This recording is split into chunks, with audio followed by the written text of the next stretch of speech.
Bueno, Bueno, aceptando.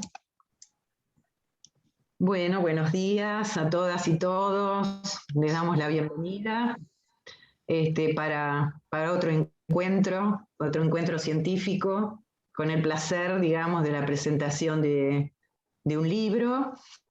Antes voy a aclarar que para el viernes próximo, bueno, el viernes próximo es feriado, no va a haber actividad.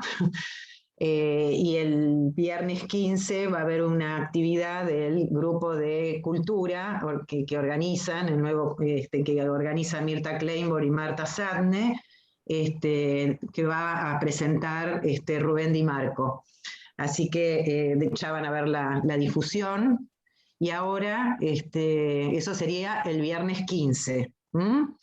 Bueno, y ahora la verdad que tengo el gusto de anunciar la presentación de este libro que no se comercializa, no sé si se ve, Psicoanalistas autoconvocados, testimonios de la historia de nuestro colectivo.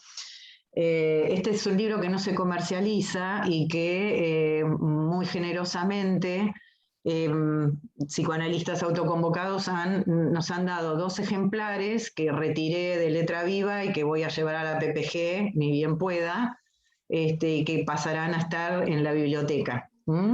Así que es un honor para nosotros dar esta oportunidad de que este libro circule, que se conozca, ¿sí? De lo que es el resultado de un trabajo de un colectivo. Que tanto nos interesa en la asociación. Allí donde se trabajan distintos temas, porque es una recopilación de temas tratados en las reuniones durante 5 años, esto ya lo van a contar los presentadores, en función de lo que tiene que ver con la realidad histórica, social y política contemporánea de nuestro país, y que muchas cosas hacen también reflejo de lo que pasa en el planeta, sobre todo en la construcción del odio. Bueno, quienes van a presentar va a ser Eva Bosoer, Marcelo Halfon y Elina Aguiar. Eva Bosoer es psicóloga y psicoanalista, es psicóloga de la UBA, magíster en cultura y salud mental, USAN, egresada de APA y psicoanalista de pareja y familia. Marcelo Halfon es médico psiquiatra, psicoanalista, miembro titular de APA, ex miembro de APPG y psicoanalista de pareja y familia. Elina Aguiar, psicóloga, psicoanalista, miembro titular de APPG, docente del IPCB, secretaria de Salud Mental y presidenta honoraria de la APDH, y obviamente integrante de psicoanalistas autoconvocados. Bueno, voy a darles la palabra a quienes presenten ahora, y después que ellos terminen, le voy a dar la palabra a Ana Rosenfeld, coordinadora de este grupo, impulsora, y con la que he tenido unos intercambios muy interesantes sobre estas cuestiones. Así que después le voy a dar la palabra a ella para que se presente y diga algo que tenga ganas de decir en relación a esto. Y después, a través del chat, habrá, como siempre, algún grado de participación, de comentarios, preguntas, etcétera, que quieran hacer. Bueno, adelante. bueno, empiezo. Sí, dale, Eva. Bueno, primero de todo, agradecer muchísimo a la asociación, con la cual me unen recuerdos muy intensos de formación, con Janine Pouget en el departamento de pareja, digamos que formación que me sigue marcando, no solo la formación, sino las palabras y las ideas de Janine. Bueno, presentar un libro es siempre un hecho auspicioso, aunque haya nacido en situaciones caóticas de desesperanza y de ciertas destrucciones. pero también puede tomar la forma de un hecho o acontecimiento feliz, o acontecimientos felices, si entendemos por feliz todas las acciones que realizamos para perseverar en nuestro ser, en nuestros proyectos, en nuestros objetivos, que nos constituyen como sujetos sociales. Sabemos que es con los otros, que es entre otros que se construye lo común, ¿sí? Y construcción que es infinita, que es permanente y que nos lleva a que en los momentos de mucha dificultad, por todo lo que, lo que fuimos viviendo, alcancemos momentos de amparo, de cobijo, y también las fuerzas necesarias para enfrentar las tensiones lógicas en la construcción de lo común. O sea, acuerdos, desacuerdos, semejanzas, diferencias, pero bueno, hay un punto que es básico en todo esto, que es nuestra base ética e ideológica.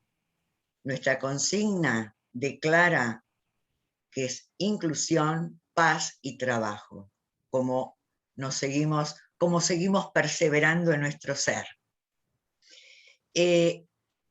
Por otro lado, la vida cotidiana, la vida en la clínica, nos interpelaba y nos sigue interpelando con los excesos que provienen de la realidad social. Excesos que cuestan mucho transitarlos en soledad. Excesos que yo diría como una avalancha siniestra nos inundaron, penetraron con expresiones violentas, con las políticas que se dejaron de implementar con el nuevo gobierno. Este libro es un testimonio de la historia del colectivo. Testimonio que podemos también expresarlo como un dar cuenta de sí mismo. A los otros, otra vez entre los otros, ¿sí? Donde los ejes básicos son responsabilidad y compromiso. Es nuestra, vuelvo a reiterar, nuestra ética. Ahora, es interesante contarles cómo nació en diciembre del 2016, Ana Rosenfeld, nuestra coordinadora, dio el puntapié inicial, plantó la simiente que echó a correr y que prendió en muchísimos de nosotros. Esto de encontrarnos para reflexionar, para pensar juntos esta realidad que nos acechaba, fue casi, yo diría, un alivio en estos momentos. Nos reuníamos en asambleas quincenales en distintas instituciones educativas, sindicatos, centro cultural, instituciones de las cuales nos fuimos yendo porque crecía el número de integrantes. Y recalamos por último, previa censura en un profesorado en el cual estuvimos, en el Centro Cultural Discépolo. Yo digo que nos censuraron por nuestra línea editorial, justamente. De todos modos, para mí este libro es un libro en movimiento, porque refleja que el colectivo no se quedó quieto, no se paralizó en cuanto a los actos, acciones y en cuanto a las ideas. Pudimos ver que en cada intersticio que se abría, entrábamos, marchábamos, ahí estábamos. Y yo creo que esto es, si se quiere, la expresión más contundente de una continuidad y de la pertenencia, que yo creo que es otro punto fundamental. En el artículo Ana recorre minuciosamente todo lo vivido, las experiencias, con un alto voltaje emocional por los momentos distintos que pasamos, pero bueno, es una... Yo voy luego a leer porque no puedo seguir el ritmo de, de nuestros años de trabajo, acordándome de fechas, etcétera, pero realmente son todos momentos que en todos calaron de un modo muy profundo. Se formaron comisiones para poder trabajar de comunidad, de prensa y difusión, de las relaciones entre instituciones. Así, por ejemplo, en las relaciones con la comunidad, a raíz de la visita del padre Pepe, Francisco Olivera, que trabajaba en ese momento en la isla Maciel, decidimos en esa asamblea no solo darle un apoyo económico, sino colaboración de profesionales de la salud mental, que en ese momento, bueno, María Isabel Bergani y Ángela Cardela, que ahí pudieron asesorar, orientar a los que ya estaban trabajando, ¿no? Porque esto me parece que es el hermoso trabajo de los líderes de la comunidad, ¿no? Es decir, que se van formando de un modo intuitivo y por características personales, pero que bueno, cuando se enfrentan a un trabajo tan complejo como tratar con niños y de sus familias, se sintieron un poco perdidos, y ahí es donde María Isabel y Ángela entraron y se quedaron, les ofrecieron un lugar para trabajar. Bueno, también darnos a conocer a través de las relaciones entre instituciones nos permitió contar con personalidades destacadas de todo el ámbito político, social, cultural, ¿sí? Voces destacadas que, si quieren, aumentaron nuestra potencia, me gusta porque estoy usando términos de Spinoza, nuestra potencia en las relaciones y en la riqueza que nos proporcionaba el encuentro con los otros.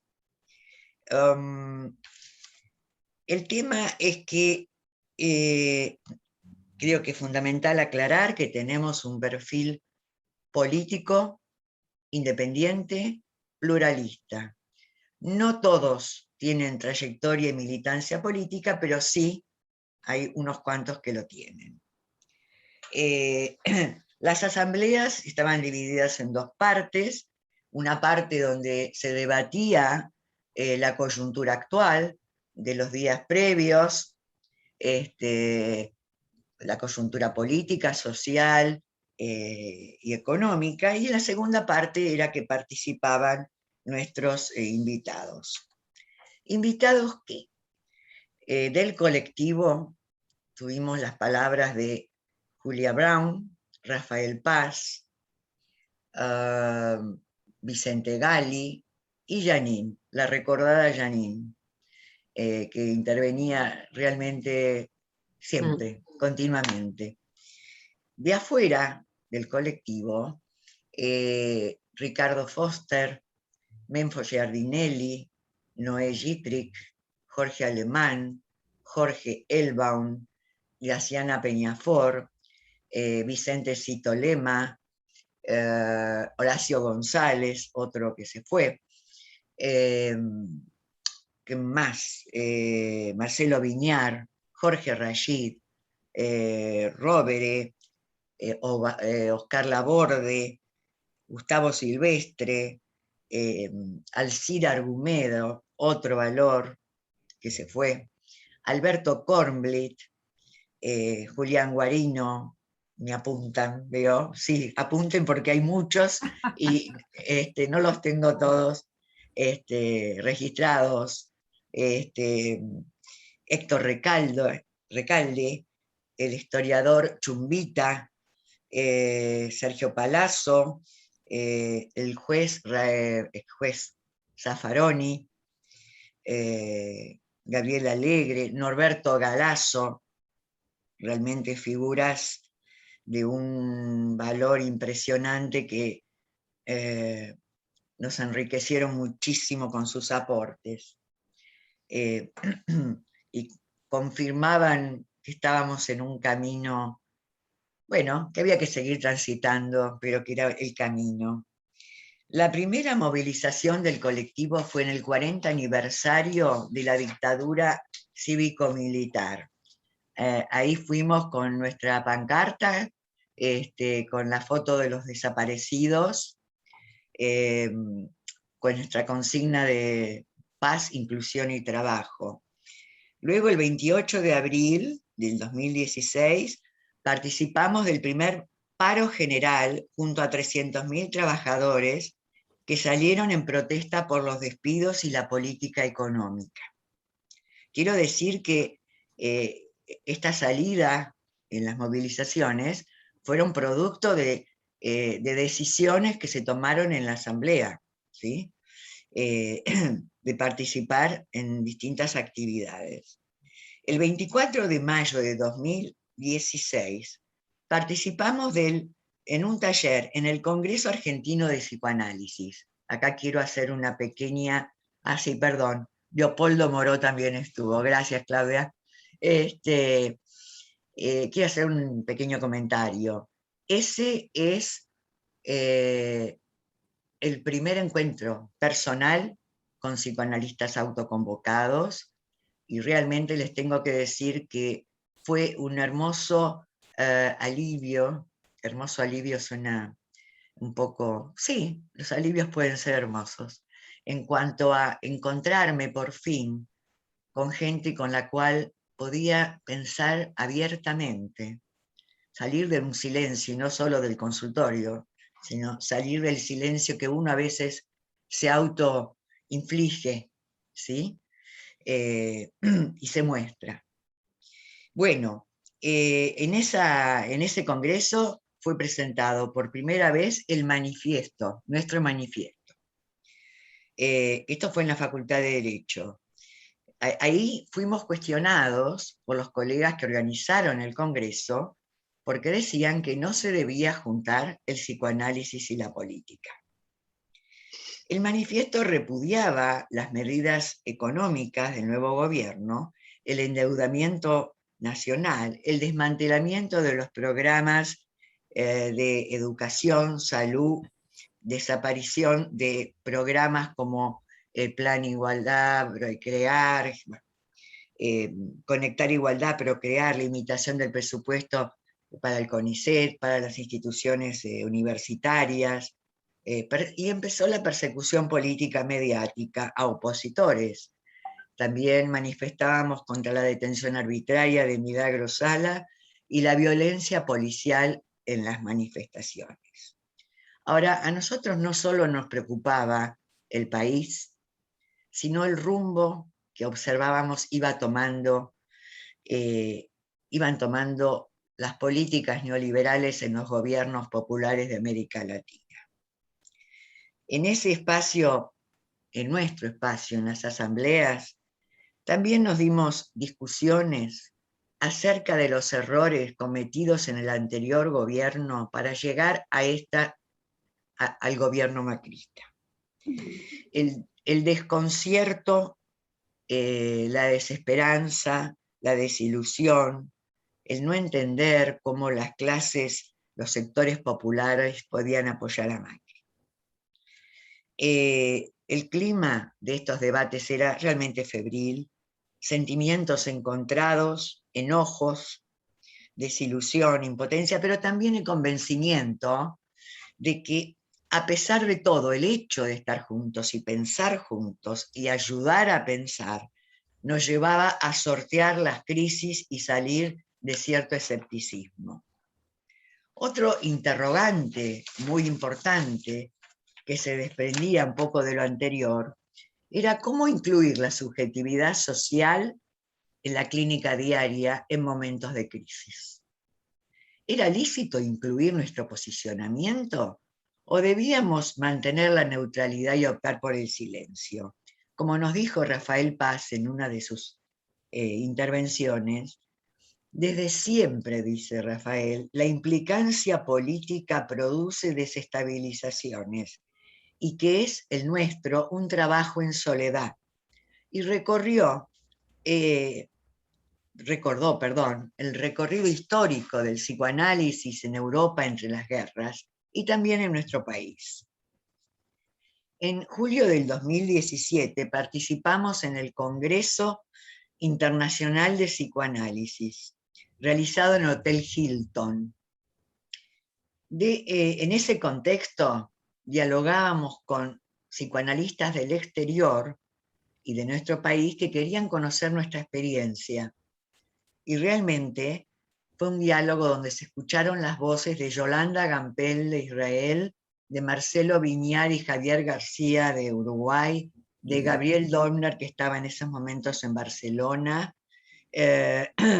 de Perú, Ana María Ardito, de Italia, Silvia Amati, Trieste, ¿no? Y también, bueno, Vicente Gali, Oscar Sotolán. Todos los presentes coincidieron en que había que luchar contra el aislamiento y las fragmentaciones, no solo del psicoanálisis o en los psicoanalíticos, sino también de las instituciones. Sí, lo nombré a Guillermo Bonder, sí. Porque como nos dijo Marcelo Viñar, en estos momentos donde estamos en situaciones y en un mundo, como él llamaba los mundos actuales, llama mundos actuales en descomposición, u otros hablan de caos civilizatorio, es nodal que nos hermanen los puntos más fuertes y en común que tenemos: los derechos humanos, los migrantes y el aumento de las expresiones de odio. Bueno, ese congreso también deparó sorpresas. Había una mesa para que estaban las abuelas de Plaza de Mayo, también intervino una colega norteamericana que hacía un trabajo de enlace entre lo político, lo social y el psicoanálisis, y donde ella se dedicó a investigar los efectos a posteriori de la elección de Trump. Y también las expresiones, toda la temática de la tortura. Este congreso, además de estar, como les decía, las abuelas de Plaza de Mayo, fue muy importante, porque esos diálogos entre el exterior, el interior del colectivo, nos reafirmaban, como decía antes, como las cuentas de un collar que se van enhebrando y dándonos más pertenencia. El tema del odio se constituyó en otro eje importante que nos viene acompañando porque lo seguimos trabajando. La demonización del opositor político, que lo vimos expresado tristemente con la desaparición y muerte de Santiago Maldonado. El periodismo de guerra, evidentemente coincidente con esto es que nos dijeron que no fuéramos del profesorado en que estábamos, con este clima de la oposición. Este tema del odio, bueno, lo trabajamos como expresiones de miedo y que fomentaban la generación de enemigos imaginarios. El tema era entrar en lo que yo llamo en el sentido común, en la penetración a través de creencias, mitos, y armar o generar sujetos, entre comillas, apolíticos, que no piensen, ¿sí? este es uno de los puntos que creo que donde el miedo hace que sea un modo de ejercer control sobre las personas, sobre la comunidad. Así por ahí podemos entender lo que de algún modo sucedió, bueno, en ese caso con Santiago Maldonado, después con el tema de Milagro Sala. También nos visitaron Roberto Baradel y Beto Pianelli, sindicalistas de la educación, que nos hicieron un relato recorrido desde los 90 a la actualidad, y dijeron que se podría dividir el sindicalismo en dos etapas, una etapa donde se luchaba apoyando los derechos de los trabajadores y otros sindicalistas que solamente buscaban el interés propio. Y ellos hablaron que fueron demonizados porque apareció el concepto político, delictivo, de que tomaron como rehenes a los niños. Bueno, acompañamos movilizaciones sociales, sindicales que reclamaban un paro nacional con el fin de frenar la política económica del gobierno. Participamos del Congreso Argentino de Psicoanálisis en Córdoba y se hizo referencia a derechos humanos, fue muy relevante. Jeanine Pouget, en una de las tantas reuniones, nos planteaba sus ideas acerca de la diversidad y la preocupación por la falta de un marco teórico para pensar la subjetividad social, preocupación de Jeanine desde hace mucho, cuando ella nos decía que harán las generaciones venideras con las nuevas subjetividades, con lo que el psicoanálisis no alcanza. Y Ana Rosenfeld decía, bueno, sí, es así, pero podemos pensar los fenómenos psicoanalíticos desde, bueno, los fenómenos sociales, pero incorporando y haciendo pie en las intersecciones interdisciplinarias, que creo que esto es fundamental. Se acercaban las elecciones de noviembre y reflexionamos en conjunto sobre este hecho que apuntaba a la neutralidad en la clínica y en las instituciones, con la idea sobresaliente que nosotros no podíamos ser neutrales e indiferentes. El par antinómico neutralidad-implicancia no entraba en nuestro colectivo. Se señaló que lo que se buscaba era un sujeto apolítico. Jorge Alemán, que estuvo como invitado, nos decía que el psicoanálisis instala nuevas coordenadas que obligan a interrogar su esencia, modo de pensar los textos y las prácticas. Cuestionó el rol de las instituciones psicoanalíticas pues según él, no se piensan como un lugar donde se puedan indagar las prácticas, la praxis. El 18 de agosto, nuestro colectivo celebró un encuentro histórico, fundamental, fundacional, que fue un homenaje en el recuerdo al Hospital Policlínico de Lanús, Evita. Realmente fue algo muy intenso, muy movilizante. Estuvieron participando parte de los profesionales que estuvimos en los principios, y también, bueno, las cartas de Valentín Barenblek desde España. También se le hizo un homenaje a Silvia Bleichmer. Silvia Bleichmer, que como colega comprometida nos dejó realmente libros muy valiosos como Dolor País, La subjetividad en riesgo, El desmantelamiento de la subjetividad. Además, bueno, ya con la pandemia y acercándonos, nos volvimos de un colectivo presencial en un colectivo virtual, y seguimos teniendo invitados. Tuvimos por suerte un intercambio realmente muy rico con colegas de instituciones psicoanalíticas muy interesadas en conocer nuestra experiencia desde México, Brasil, Uruguay y Perú. Bueno, Llegando al final de este recorrido muy sintético y rápido, pero que, como dice Ana, cuántas cosas pasamos en estos años, quiero decirles que nosotros seguimos marchando y lejos de quedar encerrados o en el malestar o el sufrimiento que aún padecemos, seguimos con nuestros instrumentos a cuestas.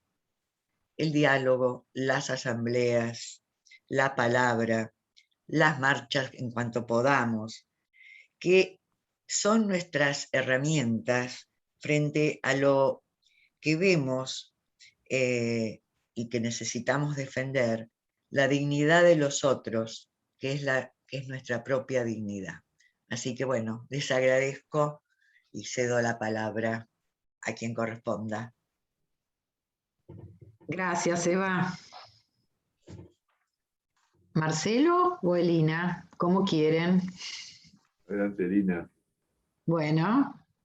Bueno, gracias. Como soy de la casa,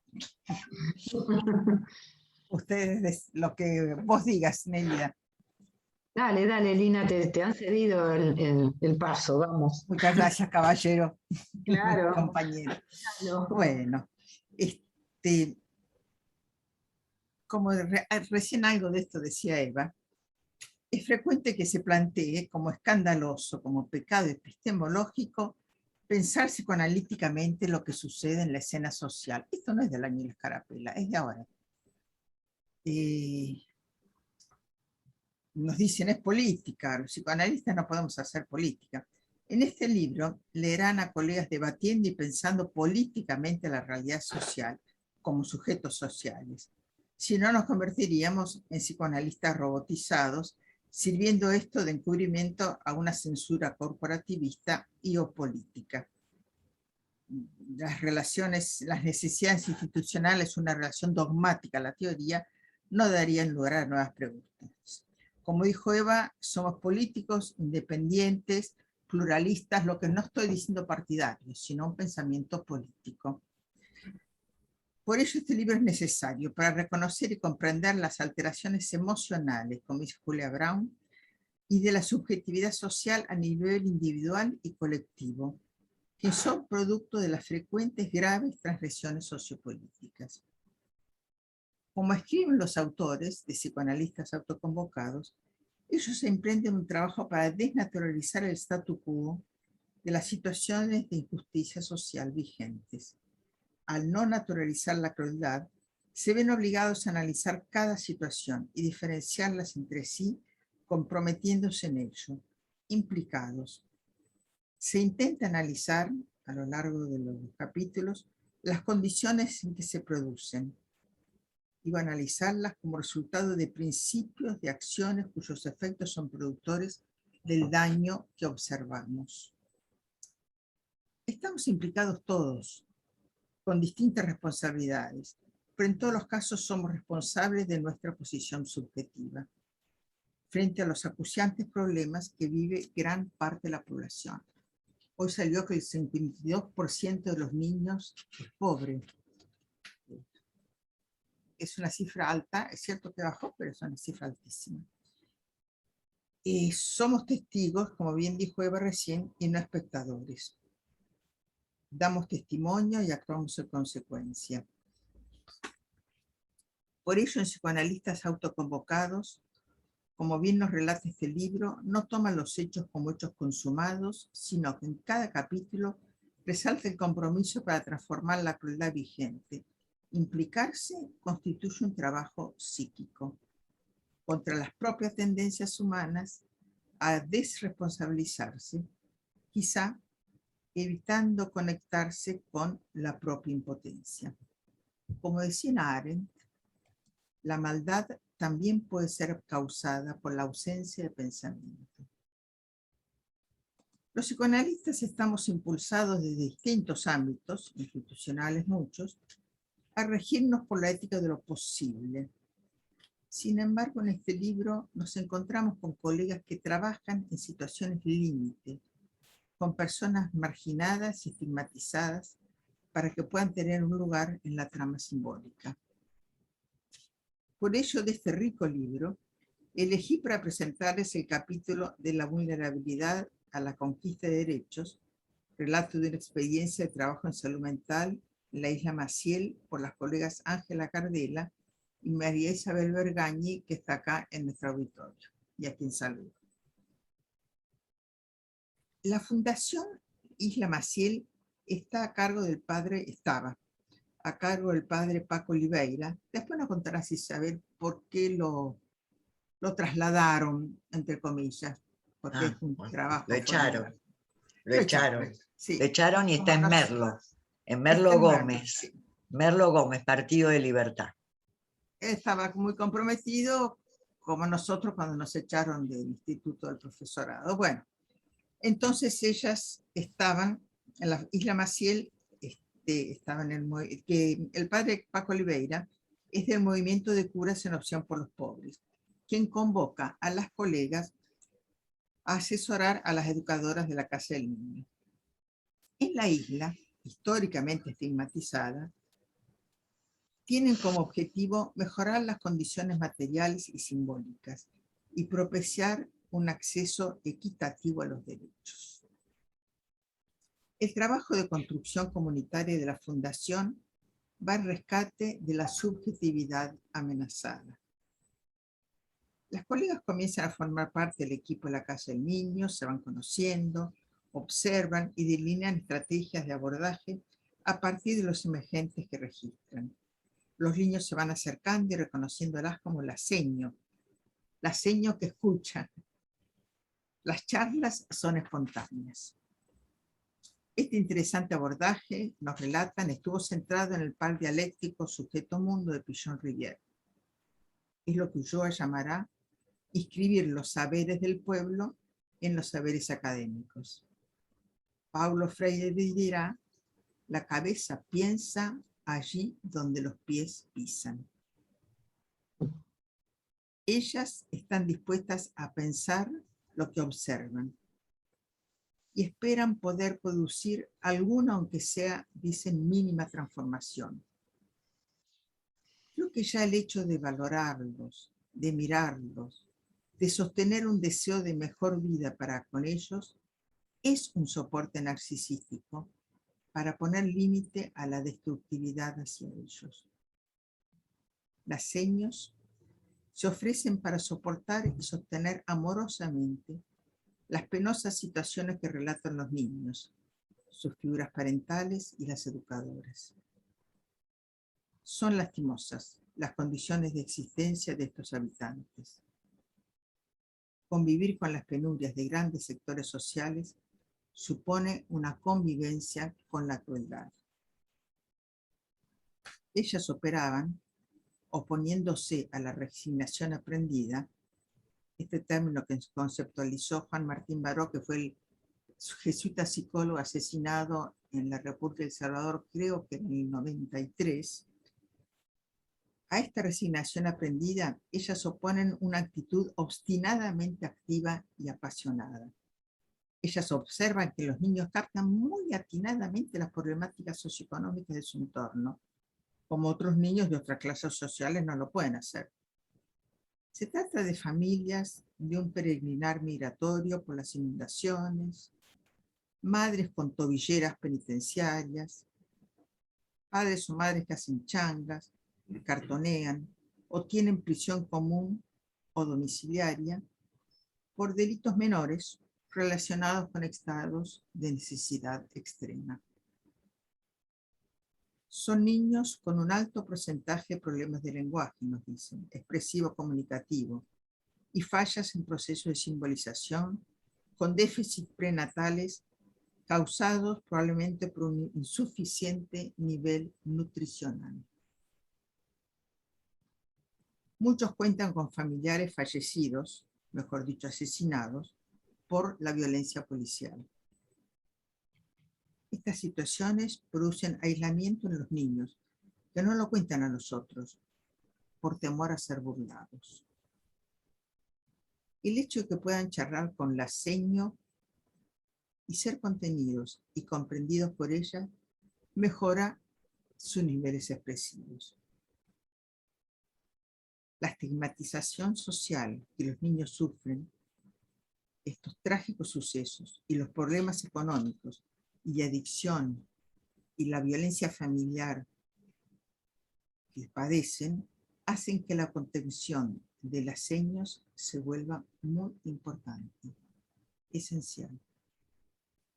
La fundación y las colegas los reciben, los acojan, los hospedan, al decir de Derrida, contrariamente a las políticas expulsivas de la sociedad, quien rechaza a quien porta antecedentes delictivos o de adicción.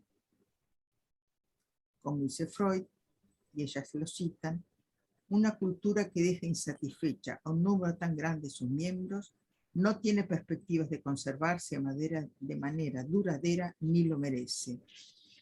Luego Freud, el malestar en la cultura, va a relacionar el aumento de la violencia con el aumento de la injusticia social y de la inequidad. No hay igualdad de oportunidad para todos y con el aumento de la explotación laboral. Como bien lo señalan las autoras, Freud apuesta a la modificación de los vínculos políticos sociales como condición para el avance de la ética. Yo me pregunto, si no fuera por las acciones en la fundación, estas personas, como señalaba Julio García Reynoso, marginadas y excluidas de todo lo que significa humanidad y deseo humano, ¿serían tratadas como desechos de eliminar o libradas a su suerte? Giroux conceptualizaba sobre el riesgo de que se interiorice el trauma social externo que estas poblaciones padecen. En esas situaciones les quedaría como opción una identificación mortífera con aquel otro desproporcionadamente grande que les desea su muerte real o simbólica.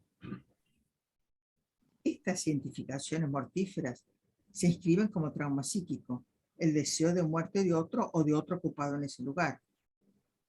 Así se inscribe en el inconsciente el trauma histórico, trauma externo que pasa a ser interno.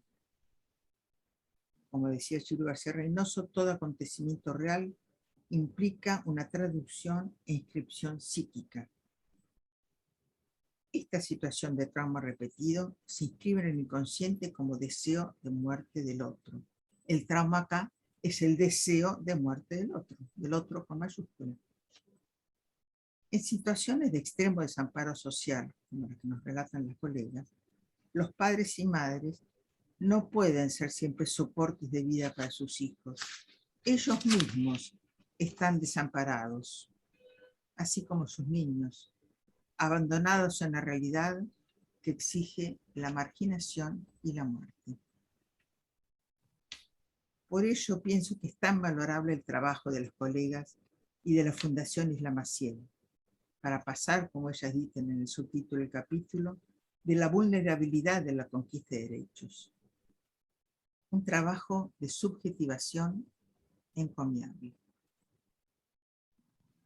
Por ello creo que es prioritario hoy, y con esto termino, rever, como señalaba ya en el año 2000, Jacques Derrida, de qué nos estamos ocupando prioritariamente en nuestras disciplinas, en el psicoanálisis, y hacer un giro copernicano y pensar en las crueldades vigentes, y analizar cuáles son los padecimientos actuales en nuestra sociedad y abocarnos a ellos, como lo hacen los colegas de psicoanalistas autoconvocados en este libro.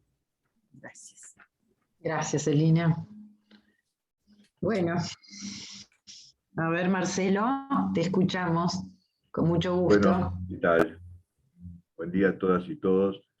Una aclaración, uno se ha ido formalmente como integrante de la asociación de grupo, pero como se dice, y lo quiero subrayar, uno siempre está volviendo, así que justo acá estoy también con ustedes. Cuando gustes. Te podés quedar también. Sí. Bueno, yo voy a comentar especialmente, voy a ceñirme dos trabajos, dos capítulos del libro, los escritos por Janine Puget y Oscar Sotolano. No por casualidad, sobre todo especialmente de Janine, quien, entre paréntesis, fue quien me presentó en nuestro colectivo de psicoanalistas autoconvocados.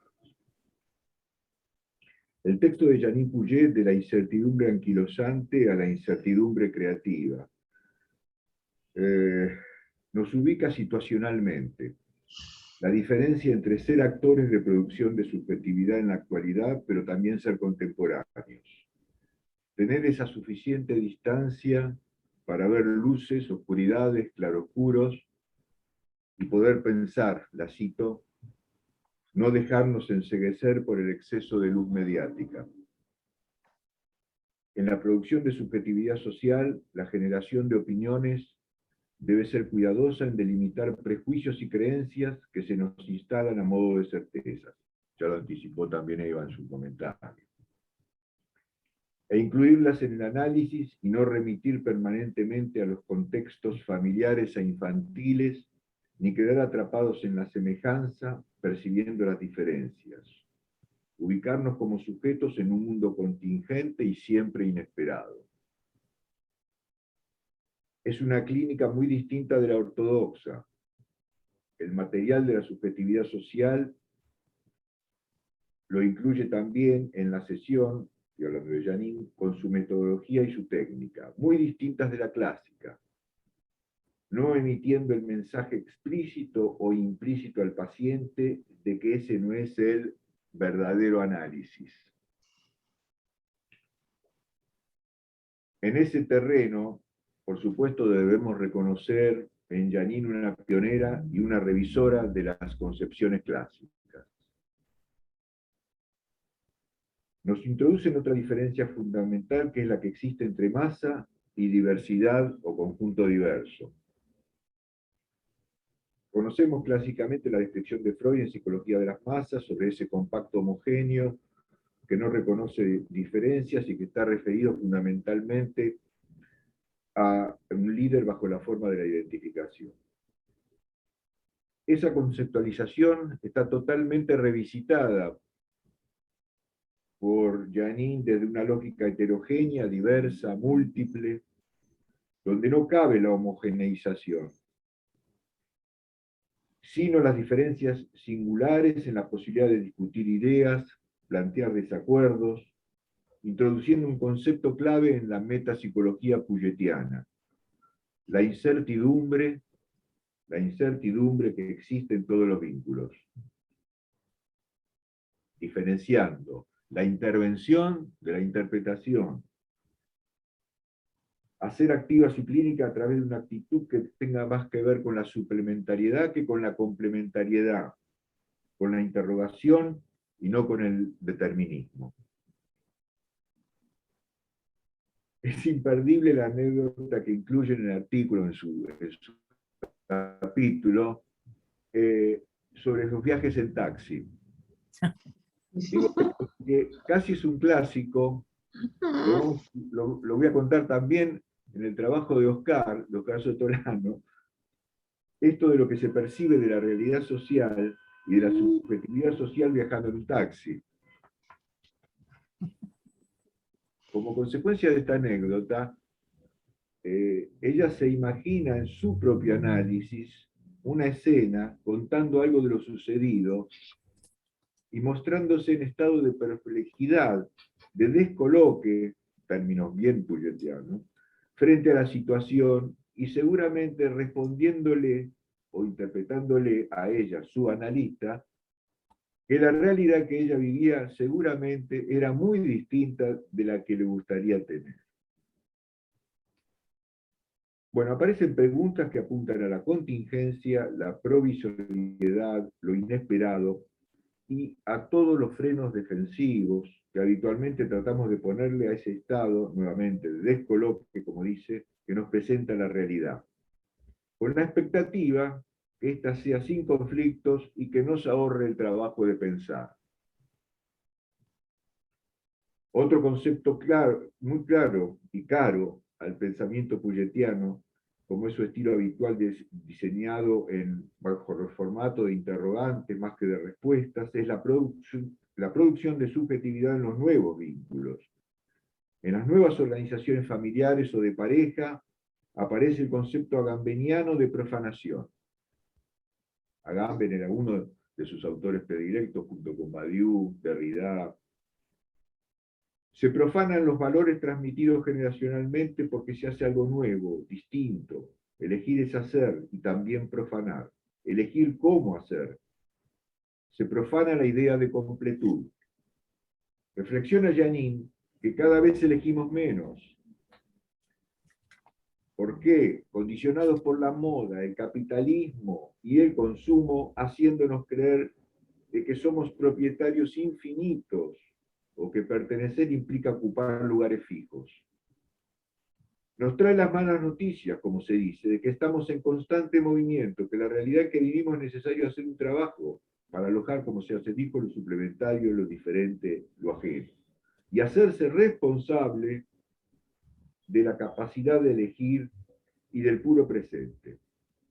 Se revela contra esa fijeza que plantea territorios carcelarios de encierro, buscando la posibilidad de desterritorialización y reterritorialización, ocupando lugares nuevos en nuestro trabajo, precisamente como también lo señaló Eva, de procesar el exceso, los excesos procedentes de los otros, de la alteridad, de la ajenidad y de la imposibilidad de reducir ese entre dos vincular con el que siempre hay que lidiar.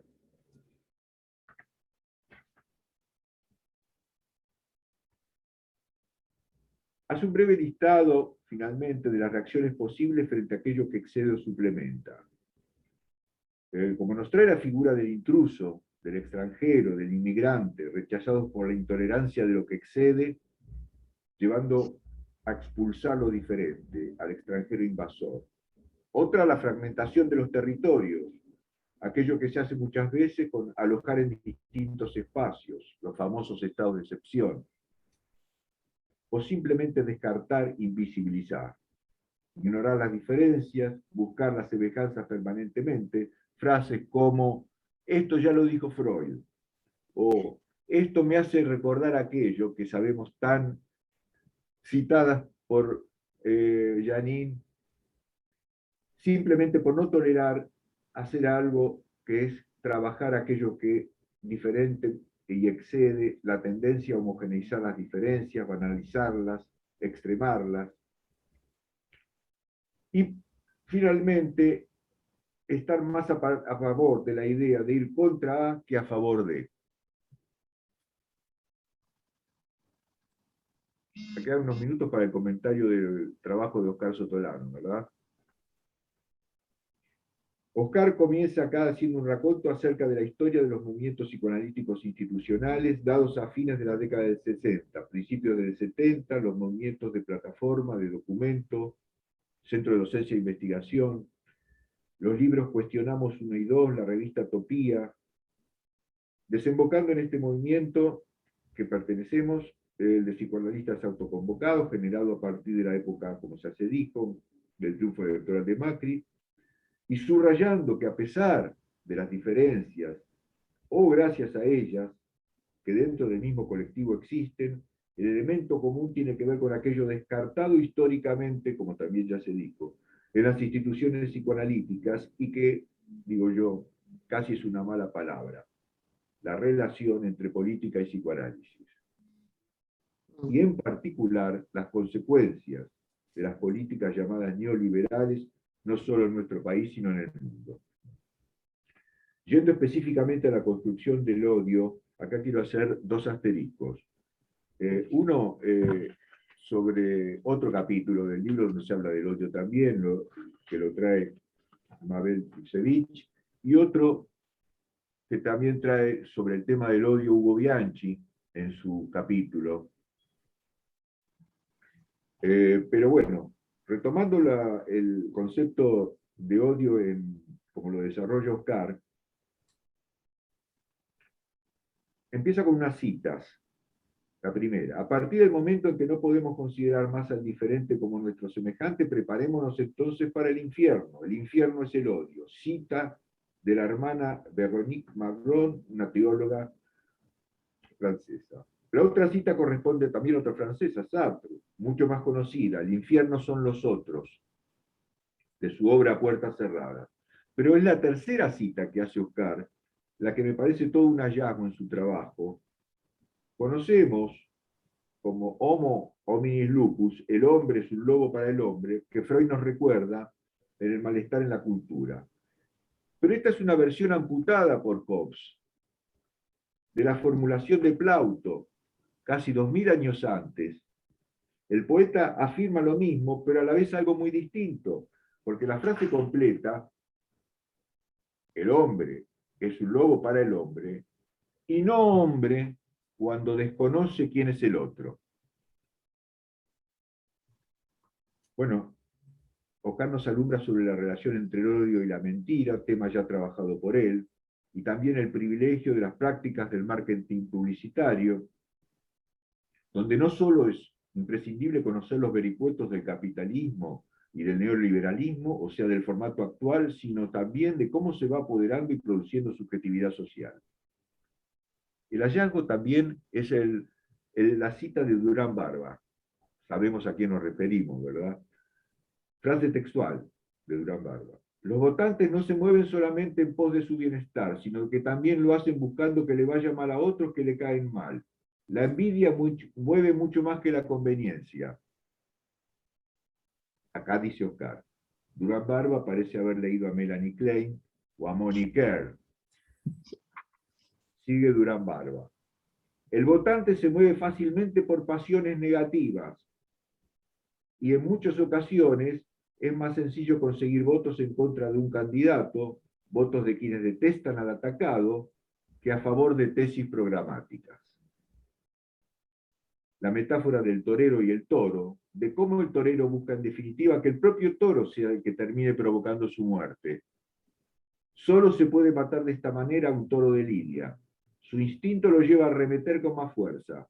Hace alusión Oscar a la conceptualización indirectamente de Jorge Alemán, a la que parece también haber leído Durán Barba. Porque va en esa misma línea las malas noticias del psicoanálisis. Como decía Jorge, y como también diría Oscar bien, los pueblos no siempre comemos vidrio. El no siempre es nuestro subrayado.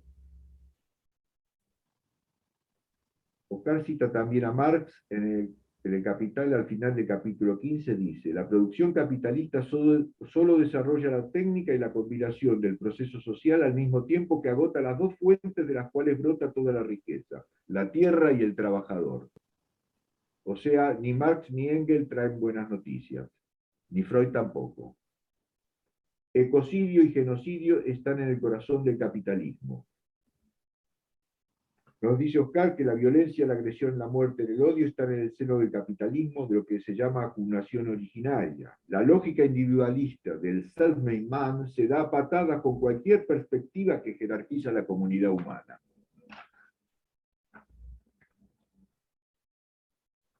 Otro aporte metapsicológico de Oscar: el desarrollo del odio como un sentimiento, un afecto y una emoción. No voy a detallarlo porque hay una descripción muy rigurosa metapsicológica de Oscar, pero para ser coherentes también con el tema del tiempo nuestro. Lo que sí voy a citar es un ejemplo de su clínica. Un paciente suyo atravesado por la contradicción entre su rechazo ideológico a Macri y su odio visceral a determinados funcionarios kirchneristas. Esa situación era evidente que había un voto posible solo para su paciente. No era el de Oscar, que tenía ganas de contradecirlo, pero no lo hizo. Dice Oscar: son los momentos en que nuestros deseos personales chocan con la experiencia psíquica de un paciente y el rehusamiento se hace perentorio. Acá también, como hacía Janine, Oscar también trae una anécdota arriba de un taxi.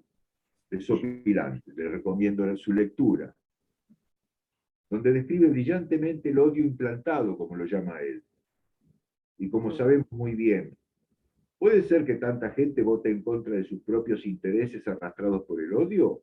Bueno, ya lo sabemos. Acá Jorge Alemán diría, sí, en contra de sus intereses objetivos, pero hay otros, que son justamente a los que alude Jorge. Bueno, finalmente, Juan nos habla del odio, de la inseguridad, y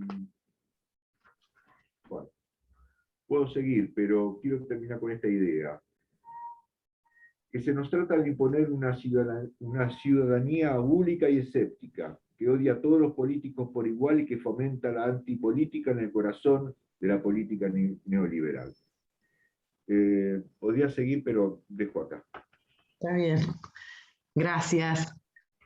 Bueno, Ana, ¿qué te parece si vos como coordinadora, impulsora y motora de este grupo haces un comentario? Sí, voy a tratar de ser breve porque me gustaría mucho que participaran los colegas que asisten al encuentro. Ante todo, quiero agradecer a APPG esta invitación. ¿Por qué razón? Porque entiendo de que esta invitación es un acto de compromiso. Es un acto de compromiso ético, político, con el psicoanálisis. Freud tenía una frase que realmente me resonó a lo largo de mi vida, que decía que quien se precie de psicoanalista tendrá que dirigir su atención a los fenómenos socioculturales de la época. Nuestro colectivo se originó en diciembre del 2015, donde con un grupo de psicoanalistas sentimos la necesidad de hacer algo ante esa intuición que teníamos en ese momento ante la incertidumbre que se avecinaba. Y así fue que comenzaron nuestros encuentros. Hicimos lazo y tuvimos, como señalaba Eva y como señalaron los tres interesantes comentadores, no solamente nos circunscribimos a las asambleas, sino también a las movilizaciones. Y hemos aprendido mucho también de nuestros invitados. Creo que con cada invitado buscábamos dar respuesta a los interrogantes que vivíamos juntos. Entonces, pensaba que elegir es aceptar las consecuencias imprevisibles de lo que uno elige, ¿no? En ese sentido, me parece importante mostrar que, bueno, que nuestro colectivo pronto va a cumplir 6 años de existencia. Como bien narraron, tuvimos muchos desplazamientos por razones políticas, pero lo importante es que quisimos con este libro dar testimonio de todo lo que nosotros hemos desarrollado. Quiero decirles que este libro se retira sin cargo en la editorial Letra Viva, que queda en la calle Coronel Díaz 1837. Ahí pueden retirarlo gratuitamente. Si desean colaborar con el colectivo, pueden hacerlo, pero allí hay ejemplares preparados para que cada uno de ustedes lo pueda retirar. Yo no quiero, pero lo que me interesa en estos momentos es escuchar. Quiero decirles que celebro este encuentro, celebro esta presentación, que agradezco muchísimo a Nélida y a la institución haberlo hecho posible. Y bueno, la idea es mantener el contacto con las instituciones para seguir pensando juntos, ya que si bien es cierto que en esos 4 años largos, 4 años y medio, que nos tocó vivir juntos la adversidad que implicó el gobierno macrista, en estos momentos tenemos otra realidad y creo que esto nos obliga a seguir pensando y a continuar con nuestra militancia, que es un compromiso ético. Yo creo que, como una vez dijo Leandro Santoro, militar nos hace mejores personas. Y acuerdo, ¿no?, con esa expresión. Bueno, nada más, muchísimas gracias, interesantísimos los comentarios de los compañeros, y ahora me gustaría escuchar a los asistentes, a ver qué piensan, ¿no?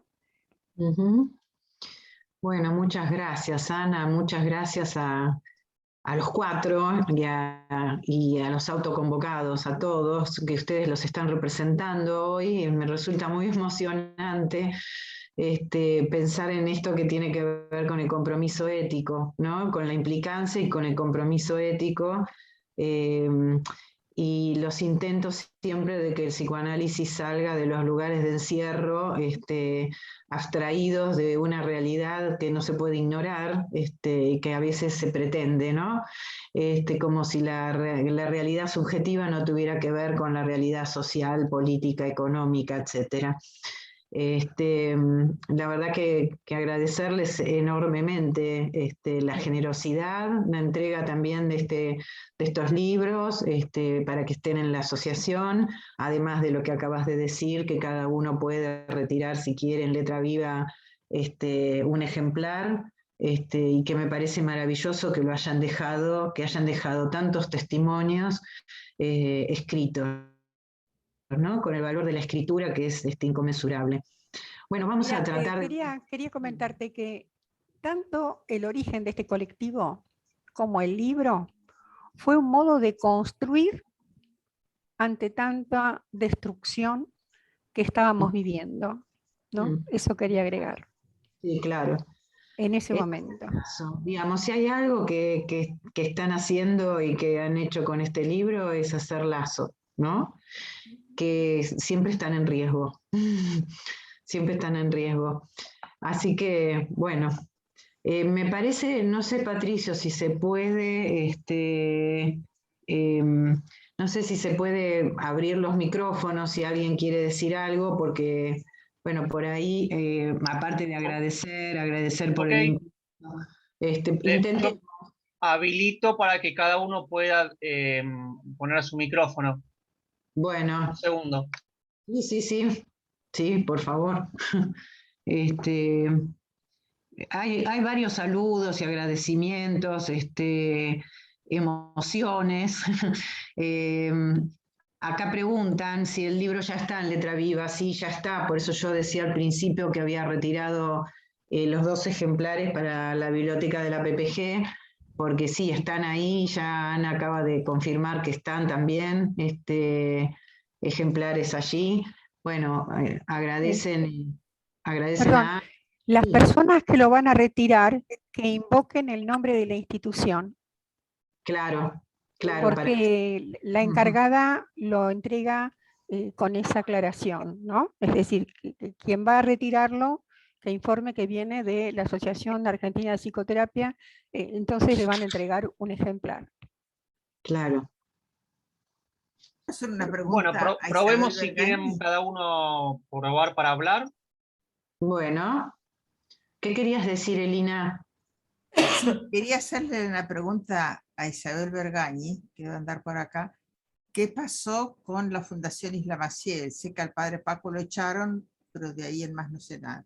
Creo que ya siguieron trabajando de alguna manera hasta la pandemia, pero eso, preguntarle nada más. Así que está por ahí. Bueno, no sabemos si está. Bueno, están felicitando obviamente el impulso, el abrir conciencias, el generar estas reflexiones. ¿Vos querés decir algo? Me hizo una pregunta, si me la puede repetir porque estoy con mala conexión. Bueno, No escucho bien.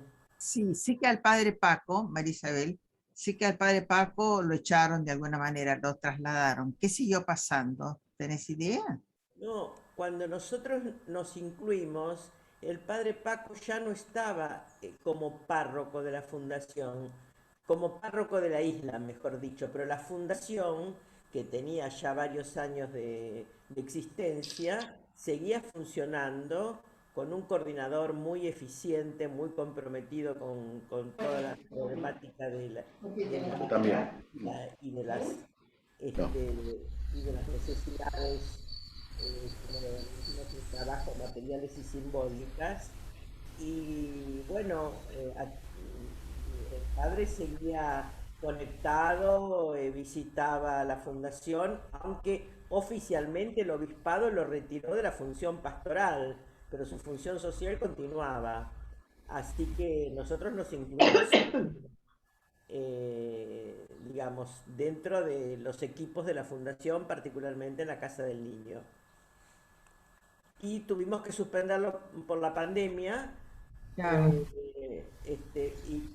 Recién puse en el chat que es la actividad de todas las suspendidas por la pandemia que más extrañé y que extraño, que lamento no poder hacer, igual que Ángela, porque bueno, todas las demás las resolvemos con Zoom, pero esta es verdaderamente trabajo en Claro, territorio, es es trabajo en territorio. territorio y muy edificante. Aprendimos más nosotros de ellos que ellos de nosotros, creo. Fue muy, muy enriquecedor. Y bueno, desde el año pasado que Mm. personalmente hacemos a veces Zoom con las educadoras, que son muchachas del barrio, madres de chicos que se autodenominan educadoras populares. Y hacemos de vez en cuando un Zoom con ellas, trabajo en el lugar no. Bueno, no sé si está respondido, Elina. Gracias, Isabel. Una Perdón, pregunta. Lina, Perdón, aprovechando, una pregunta. porque quería aclarar algo de los barrios de Paco, Sí. en relación a qué ocurrió, porque yo, escuchando a la María Isabel, yo tomé la posta en Merlo, luego, cuando él se muda a Merlo, a los barrios de Merlo, ahí estuve yendo durante 2 años, lo que pasa es que, No puedo ir bueno, ahora. iba sola y, bueno, después apareció la pandemia y se complicó el trabajo, pero hasta donde yo sé, de la isla Maciel, a Paco lo echaron porque pasó a hacerse cargo un cura de la oposición que lo echó. Es la información que yo tuve, un poco de boca de Paco, porque también quería saber qué es lo que había ocurrido, y bueno, sé que le ocurrió esto. Y él se muda ahí a los barrios de Merlo. Gracias. Una pregunta quería hacer, ¿puedo hacer? Sí, Sí. dale, Carlos. Yo me pregunto, ¿cómo atender a un paciente macrista o a un partidario de Milei? ¿Qué hacemos? ¿Le cuestionamos la ideología? ¿Lo tomamos en tratamiento? ¿Le hablamos de otros temas? Porque esta gente se ve que transitan por los consultorios. Claro que sí. Obvio. Y entonces, ¿cuál es la posición del analista? Porque es difícil posicionarse o uno se pone en un lugar ideológico y entonces todo lo que dice del tratamiento de otros, de todo lo que la angustia que tiene de otro orden, no lo vemos, o directamente le decimos que no pensamos igual, o no lo tomamos en tratamiento. No sé, digamos, acá se nos crea un conflicto bastante serio, porque hay mucha gente así también. Nuestro instrumento siempre ha sido escuchar, ¿no? Y ahí se ve que se abre en la escucha. Siempre es la apuesta. Después ahí se verá. Sí, bueno, ¿no? pero hay gente que es muy cerrada también.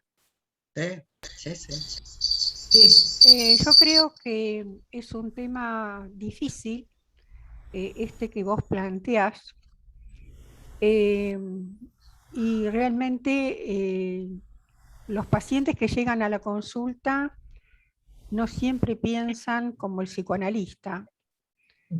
Y aparecen comentarios políticos sobre la realidad que divergen con las ideas del psicoanalista.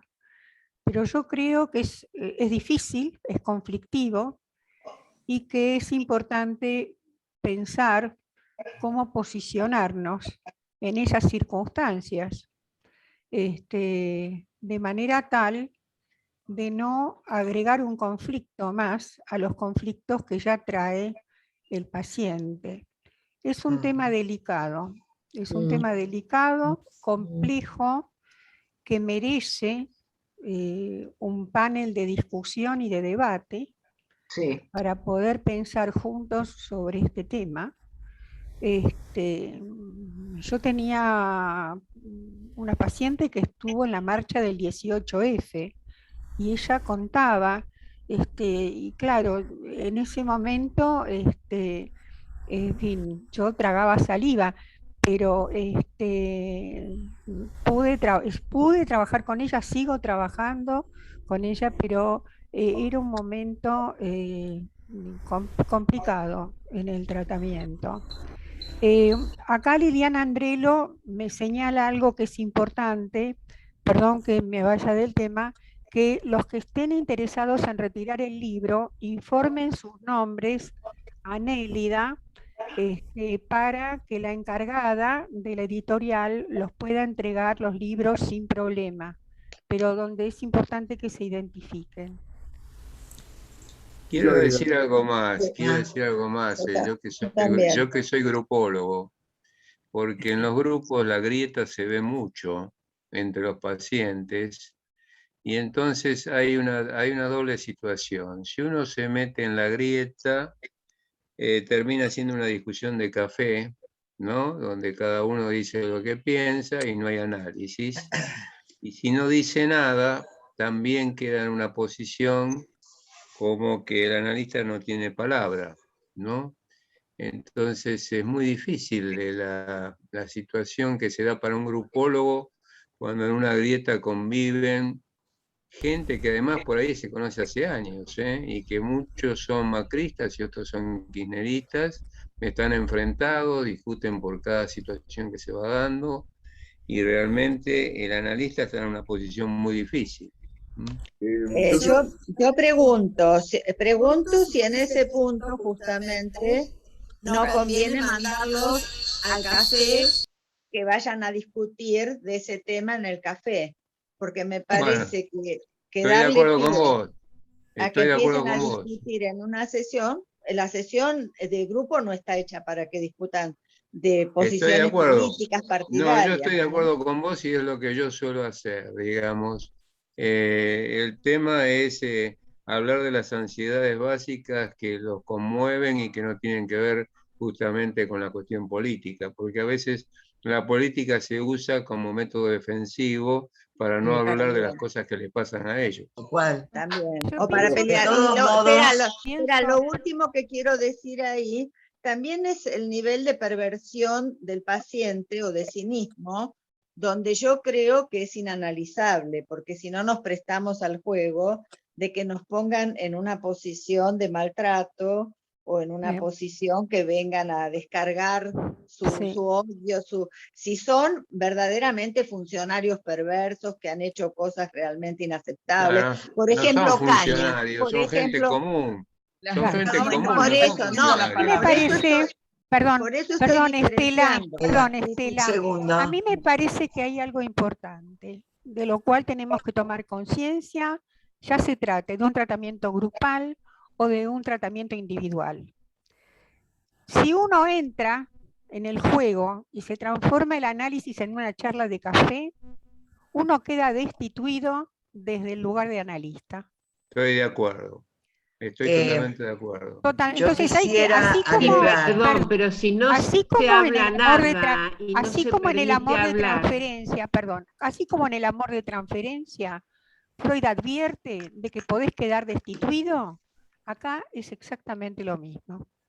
Gracias, Ana. Perdón. Silvia que- y quiero Yolanda decir una están cosa, pidiendo perdón, la palabra. Elina, No, Elina, digo que perdón. Silvia y Yolanda están diciendo, están levantando la mano hace Bueno, rato, Yolanda y Silvia. yo lo que quiero decir es que, por supuesto, que tenga ese despliegue en una sesión puede llevar, deslizarse a la confrontación. Yo creo que no queda más remedio, en lo personal, como psicoanalistas, que no es un remedio, pero creo que es fundamental, el trabajo con uno mismo acerca de estas problemáticas, de estas temáticas, además de compartir, como decían, un panel y seguir investigando, pensándolo, requiere un trabajo sobre sí mismo. O sea, por supuesto, hay pacientes que cuando largan esto de se robaron todo o hacen situaciones que son realmente de mucho impacto, no dejan de impactar, pero creo que, como decía Janine, a veces hay que poder amigarse con los efectos intrusivos, porque es excesos intrusivos, ¿no? Bueno, nada más porque veo que hay muchas manos. Y veo que está Paula Beresten ahí. Les quiero aclarar algo. Pueden mandar a Secretaría una lista de nombres, así juntamos los nombres para que yo lo haga saber en letra viva. Así que pueden escribir a Secretaría de que aparecen sus nombres con el pedido del libro y yo paso esa lista a letra viva. Así lo organizamos, ¿sí? Perfecto. Yolanda Gampe le está pidiendo la palabra. Y Silvia Bueno. Dorfman. Sí. ¿Me escuchan? Sí, Yolanda. Hola a todos. Yolanda Gamper vive en Israel. Es un alegrón enorme. Claro. Bienvenida, bienvenida. Bienvenida. Sí, claro. Pienso que creo que estuve en las primeras reuniones y en otras reuniones cuando estaba en Buenos Aires de analistas convocados y los sigo todo el tiempo. O sea, hay veces los sigo por grabación porque son horarios que no puedo escuchar. Hay 6 horas de diferencia, o sea que así que sigo y con respecto tantas veces que vuelve que Letra Viva tiene, quiero que me guarden un ejemplar para cuando vaya a Buenos Aires lo pueda llevar, por favor. Bueno. Ahora lo que me sorprende y me hace, por eso pregunto también, uno de los trabajos más importantes en los cuales muchísima gente nos basamos es el trabajo del trabajo cuando un muro cae y los mundos superpuestos de Janine. O sea, acá no entiendo muy bien qué es lo que hay, porque no estoy en Buenos Aires, qué son las cosas que un paciente puede traer que es político y que el analista no puede confrontarlo. Acá en Israel, en nuestra sociedad psicoanalítica, hace 10 años que tenemos un grupo una vez por mes que se llama Cuando un muro cae en la hora del tratamiento, como lo escribieron, como lo escribió Janine, y traemos los problemas que tenemos todo el tiempo, sin parar, porque puedo yo estar con mi paciente en mi consultorio con él, de repente en la calle explota una bomba, y entonces los dos, una de las paredes del consultorio cae. O sea, estamos los dos en mundos superpuestos, en el mismo mundo, cada uno desde otra manera, porque puede ser un paciente que es de derecha, yo soy de izquierda, puede empezar una discusión, etcétera. Pero cómo afrontamos eso y trabajamos durante todos los años, porque eso lo tenemos casi todos los días y siempre. Pienso que en los 10 años que nos encontramos una vez por mes, no hay una sola vez que nos pasa algo que alguien trae cómo resolver el problema en la sesión. O sea que pienso que es ¿qué hacemos en ese momento? ¿Cómo volvemos, va a tardar a volver a construir la pared y hacer las 4 paredes del consultorio, pero estamos los dos en el mismo mundo, en un mundo donde afuera están pasando cosas terribles, horribles, no legales, robos, muertes, mentiras y todo eso. Y en esos momentos álgidos son momentos para más que hacer una interpretación, es hacer una conversación. Sí. Un momento de conversación. Paremos, esto pasa acá, pasa en Buenos Aires, estamos los dos en Buenos Aires y vivimos todo esto. A ver, ¿cómo lo ve usted y desde dónde? Conversemos sobre eso. Y no empezar a interpretar sobre si es pasado o no pasado, es un presente que vivimos juntos. ¿Y qué se hace con mundos superpuestos? Uh-huh. Los últimos meses de vida de Janine hizo un grupo con gente de Europa sobre el trabajo en la pandemia y en mundos superpuestos. Ahora va a salir un libro en francés sobre todo ese trabajo, que es hermosísimo, donde Janine alcanzó a estar en ese grupo 4 veces y trajo a la manera de ella en ese momento, que pienso que fue en marzo, abril, mayo y hasta en octubre todavía estuvo en el grupo que se sentía tan mal, y ella explica a ese grupo la cuestión de mundos superpuestos. Este libro tiene que estar por salir, va a salir en francés, pienso que vale la pena traducirlo al español, pero que trae toda esta problemática. Y con Janine hicimos un montón de trabajo juntos sobre... Empezó a hablar de mundos paralelos también, aparte de mundos superpuestos, creo. Claro, no es lo mismo. Pero cuando vos estás en sesión y acá cae una bomba, o sos de derecha o sos de izquierda, y toda la política que pasa, que es una política que mata, acá por lo menos y allá también, es un mundo superpuesto, los dos vivimos en el mismo mundo. ¿Y cómo poder hacer una conversación de la realidad para poder volver a lo que a cada uno nos pasa, inclusive diciendo qué es lo que pasa? Y es para pensarlo y para trabajarlo. ¿Cómo se va a llamar el libro, Yolanda? Le voy a mandar a Ana el nombre del libro y le mando por mail. Si no, lo tengo que buscar acá y me va a llevar tiempo. Está bien, gracias. Disculpen, vamos a ir acotando un poquito. 2 cosas. Vuelvo a reiterar, porque veo que en el chat algunos están pidiendo el libro y ponen sus nombres. Si por favor pueden mandar un correo a Secretaría de la PPG pidiendo que quieren anotarse para retirar el libro, y esa lista después yo la traslado a Letra Viva para tener una organización y además de tener un orden, que nadie quede colgado, digamos, perdón que lo diga así tan rápido, que se quede con las ganas y no haya quedado registrado en el chat, ¿sí? ¿De acuerdo? Pero reitero esto. Bueno, Silvia quería hablar, perdón. Corto. Sí. A mí me verás, bueno, no, era un pequeño comentario, no lo voy a hacer largo, porque también tiene que ver con Janine Pouget, pero no recuerdo el nombre del artículo, a lo mejor alguno lo conoce.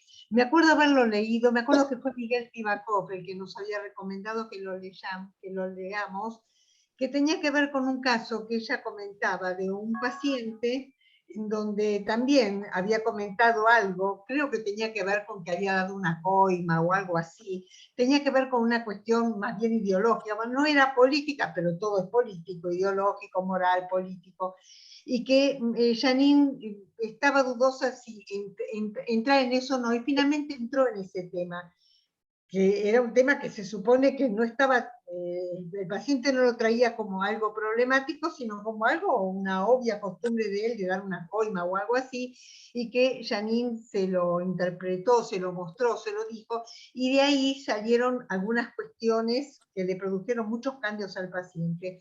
Fue muy interesante porque creo que esto nos muestra cómo en estos temas sí hay que entrar. Quizás no hay que entrar en una discusión política, eso sí que se vayan al café, pero sí en cuestiones que tienen que ver con ideologías, que creo que es nuestra tarea entrar en esos temas. Y siempre en el caso por caso, por supuesto, ¿no? Pero no creo que como terapeutas tengamos que quedar afuera de eso. Eso nada más. Yo quería decir algo, porque lo que último que leí yo de Janine es que 20 ella minutos. siempre... Sí, ¿puedo hablar? ¿Puedo hablar, Nélida? ¿Sí? Que me parece que hay alguien que estaba levantando la mano, Liliana Andrelo. Liliana Andrelo. Yo. Y Marcelo. Y Bueno, Cintia. a ver, para que intervenga alguna otra persona. Paula Berenstein. Y Paula Berenstein. Bueno. Hola, me encanta estar acá la primera vez. No, yo estaba escuchando y pensaba que otros, digamos, como herramientas conceptuales o cómo llamarlo, digamos, todo lo vincular, aunque yo soy nuevita en eso, me parece que justamente tiene que ver, va mucho con la diferencia. Entonces me parece que es como un terreno bastante bueno, se me ocurre en un grupo, cualquier vínculo que las diferencias se puedan plantear, y algo así como que otra lógica buscarla y que no sea la de la grieta, porque a su vez hay como cierta maniobra en donde nos quieren, no sé quiénes, pero digamos los poderes o lo hegemónico nos quiere dejar ubicados en relación a una grieta. Entonces me parece que tampoco se puede eludir, me parece que justamente hay que meterse ahí para ubicar las cosas de otra manera, no con una grieta, sino que también puede haber diferencias ideológicas, políticas y hasta por ahí hablar de cuestiones repetitivas, porque tampoco es muy rico el diálogo en general. No me parece que es muy rico cuando se arma la grieta, ¿no? Como que todos dicen lo repetido, lo mismo, y todos se reduplican y triplican en los comentarios. Entonces me parece que puede ser bastante interesante abrir, no como repetición de cosas infantiles, ni como defensas de ansiedades, sino justamente cómo trabajar en un mundo con diferencias, cómo qué hacer, cómo, ¿no? Qué sentir o qué cosas se plantean en relación a otro que tiene diferencias, y ir construyendo en esa diferencia. Sí, quería señalar algo, ¿no? A mí me parece que es una discusión que nos debemos los psicoanalistas. Una discusión, me refiero con rigurosidad, ¿no? Y profundidad en el tema, que no es solamente ni partidaria ni ideológica en el sentido de la ideología de cada uno, sino lo que tiene que ver con la ética, con la política y el acto político del psicoanálisis, como psicoanalistas. Yo creo que es una discusión que nos merecemos. Si no aparece muchas veces como, ay, eso no, ay, no, eso es política, ay, no mencionen eso, no digan, y resulta que estamos hablando de las consecuencias en las subjetividades. Nada, no quería dejar de decir eso. Bueno, a ver quién... Yo lo que estaba diciendo... Marcelo y Cintia estaban antes. No, estaba diciendo algo yo, bueno. Pero Marcelo y Cintia Bueno, habían dale levantado Marcelo, habla. Pero, Carlos, brevemente, no quiero agregar demasiado porque estamos ya más que en el tiempo. Adhiero básicamente a los conceptos que trajo Yolanda y lo que trajo Silvia Dorman. Yo quiero decir, si tuviera más tiempo, había una extensión en mi clínica que está basada, como dije en la presentación, en su momento en la metapsicología puyetiana, y que en ese sentido la clínica situacional me permite incluir los tres mundos, como lo planteaban también Janina y Isidoro. Nada más. Bueno, yo lo que estaba diciendo... Carlos, sí. Sí, lo que estaba diciendo, yo lo último que leí de Janine, porque ella hablaba de mundos superpuestos y mundos paralelos, y decía que no era lo mismo, y decía que un paciente, los dos pacientes están en el mundo superpuesto, pero no les pasa lo mismo y no les pasa lo mismo al mismo tiempo. que el mundo paralelo es una escena fantasmática que está viviendo en el mundo superpuesto con el otro paciente, pero no es lo mismo lo que siente que el otro paciente. O el paciente o quien sea, no importa quién sea. Hacía una diferencia entre mundo superpuesto y mundo paralelo. Me parece fue lo último que yo le escuché decir. Bueno, perdón, creo que yo estaba, ¿no? Sí, Cintia y Liliana. Así vamos dejando, cerramos, ¿sí? Bueno, por favor. Bueno, les agradezco muchísimo tantas cosas, lo que vienen haciendo desde el 2015, que la verdad lo refrescaron muy lindo hoy con la primera intervención y la de Ana y la primera intervención de Eva, porque, a ver, algo se dijo acá, nosotros tuvimos una larga trayectoria en los años 70 donde el psicoanálisis estuvo muy comprometido con la política, pero después sufrimos un horroroso desierto de los años 90 que aplanó todo y que las cosas que se escuchaban en el psicoanálisis eran lamentables, como por ejemplo, bueno, hay que hacer esto porque es una cuestión de mercado. Quiero decir, los 90 lamentablemente en gran parte tomó algo del psicoanálisis en la Argentina. ¿Se acuerdan cuando se hablaba de la crisis del psicoanálisis con el fin de las ideologías, ¿no? Y esto fue muy difícil de romper, y fue rompiéndose, y yo creo que en el 2001 hubo un dique que se abrió con toda esa crisis, donde la ciudadanía volvió a involucrarse, y junto con la ciudadanía el psicoanálisis también. Entonces, bueno, toda una larga historia donde nuevamente el psicoanálisis, porque Elina, vos hablabas del escándalo de pensar el psicoanálisis, pero te juro que era mucho más escándalo hacerlo en los 90, porque yo realmente en esa época, con un muy pequeño grupo y en soledad, cuando empecé a hacerlo, me encontraba con todos los colegas que me decían, lo nuestro es la clínica, lo nuestro es el síntoma, ¿no? Y una cosa muy como que meterse con el psicoanálisis derivaba a fanatismo, a discurso del amo, ¿no? Y todo esto realmente pudo quebrarse, y ustedes como grupo entraron en un momento muy dramático en 2015, donde, como dicen, se preveía lo que se venía, y se venía una devastación muy importante, y creo que en nuestro lugar como psicoanalistas, por eso yo no me voy a meter en esta discusión de adentro del consultorio, porque me parece que esa es otra discusión que, como alguien dijo, merece todo un encuadre muy especial para discutirlo, pero el afuera del consultorio, el mundo discursivo, es muy importante lo que el psicoanálisis puede hacer en ese mundo discursivo. No por nada todos los pensadores políticos internacionales no dejan de abrevar en el psicoanálisis, un Badiou, un Agamben, Cizek, ¿cierto? No es sin el psicoanálisis, por eso el psicoanálisis tiene mucho que decir en la política. Y voy a decir algo muy chiquito como para hacer un aporte.